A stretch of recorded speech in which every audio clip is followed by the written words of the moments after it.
Hello student. तो आज हम लोग देखने वाले हैं क्लास 8 का मैथ्स में चैप्टर नंबर 8।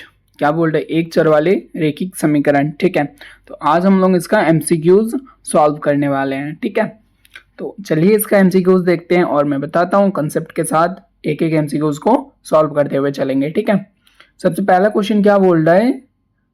समीकरण x प्लस 3 इजकल टू 5 में x का मान क्या होगा? ये एक आपको एक चर वाला रैखिक समीकरण दिया हुआ है।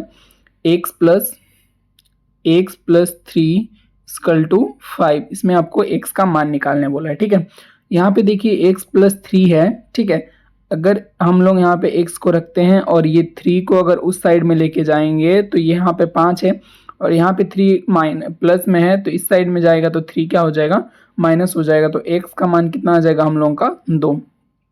ये आपका answer.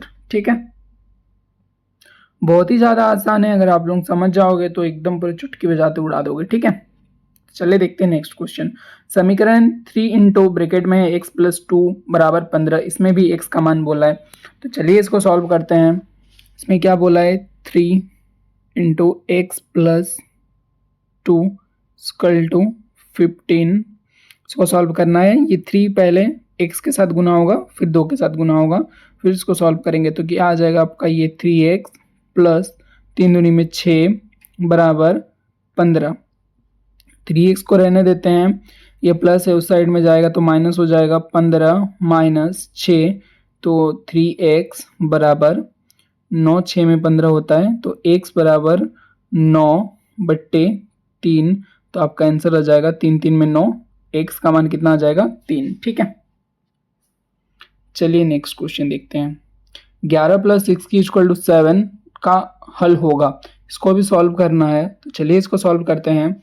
11 plus 6p equal to 7 दिया हुआ है, इसको सॉल्व करना है। 6p को रखो।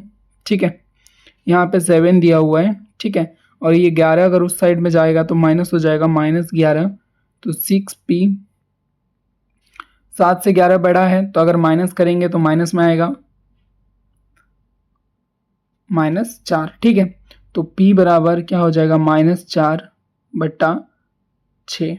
ठीक है, इसको अगर हम लोग काटते हैं तो कितना में कटेगा? 2 दूनी में 4 और 2 3 में 6 और माइनस, तो इसका आंसर क्या आ जाएगा? -2/3। ए नंबर आंसर हो जाएगा। ठीक है, देखो ये एक रैखिक समीकरण है तो इसमें हल कितना हो रहा है? एक ही हो रहा है, तो इसमें भी हल कितना हो सकता है? हल एक ही हो सकता है। ठीक है, चलिए देखते हैं नेक्स्ट क्वेश्चन। 5 नंबर क्वेश्चन क्या बोल रहा है? 3/7 प्लस x बराबर 17/7 में x का मान निकालना है। ये भी बहुत आसान है, चलिए इसको सॉल्व करते हैं। 3/7 प्लस x बराबर 17/7। ठीक है, x को रखते हैं, बाकी 17/7 माइनस 3/7, इसको सॉल्व करते हैं। 7 का आ जाएगा आपका एलसीएम और यहाँ पे 17 माइनस 3 का आ जाएगा। 17 से 3 माइनस होगा तो कितना आ जाएगा? 14/7। 7 में कटेगा, 7 2 में 14, तो आपका आंसर कितना आ जाएगा? 2। ठीक है, बी नंबर आंसर। चलिए नेक्स्ट क्वेश्चन देखते हैं। x/3 बराबर 6 है तो x का मान होगा। ठीक है, देखो बहुत आसान है।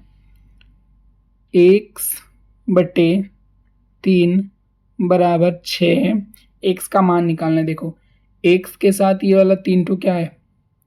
भाग में है, तो ये बराबर के उस साइड में जाएगा तो क्या हो जाएगा? गुना हो जाएगा। 6 × 3, तो 6 3 में कितना हो जाएगा? 18। सी नंबर आपका आंसर। x - 4 बराबर 8 है तो x का मान होगा।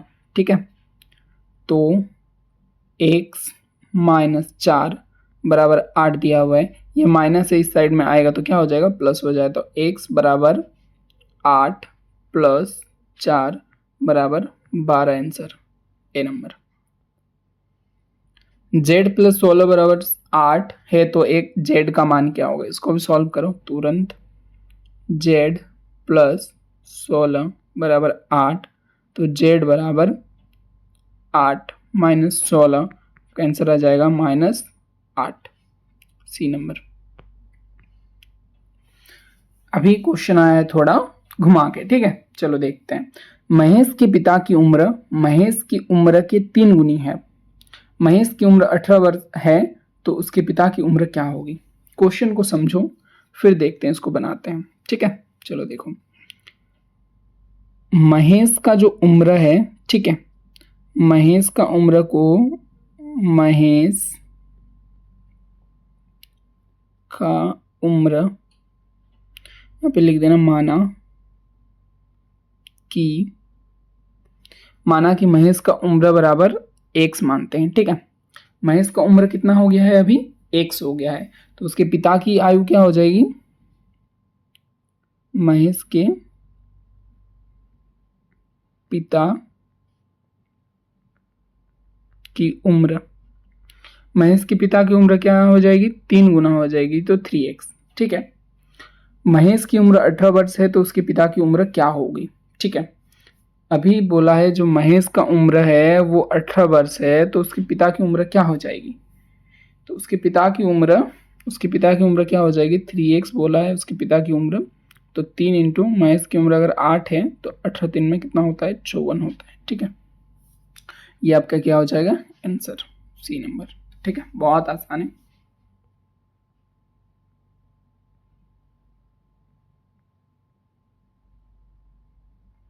चलिए देखते हैं 10 number question. 5x plus 7 equal to 2x plus 8 समीकरण का हल क्या होगा। तो चलिए समीकरण को सॉल्व करते हैं और इसका हल बताते हैं। 5x प्लस 7 बराबर 2x प्लस 8। देखो जो चर वाला है उसको एक साइड में लाओ, जो बिना चर वाला है उसको एक साइड में लेके जाओ, तो 5x माइनस 2x बराबर 8 माइनस 7। ये प्लस वाला चीज बराबर के इस साइड आया तो माइनस हुआ, ये प्लस वाला चीज बराबर के उस साइड गया तो माइनस हुआ, तो 3x बराबर 1 हुआ, तो x बराबर 1/3, ये आपका आंसर, ठीक है। चलिए देखते हैं नेक्स्ट क्वेश्चन। व्यंजक 4x² प्लस y में चरों की संख्या। इसमें चर कितने हैं, इसमें चर हैं 2, ठीक है। Next, x² y z minus 7y का घात कितना होगा।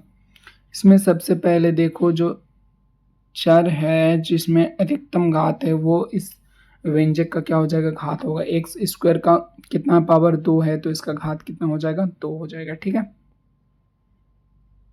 किसी रेखिक समीकरण में घात का मान होता है, देखो कोई भी अगर रेखिक समीकरण होता है तो उसका घात कितना होता है, 1 होता है, ठीक है।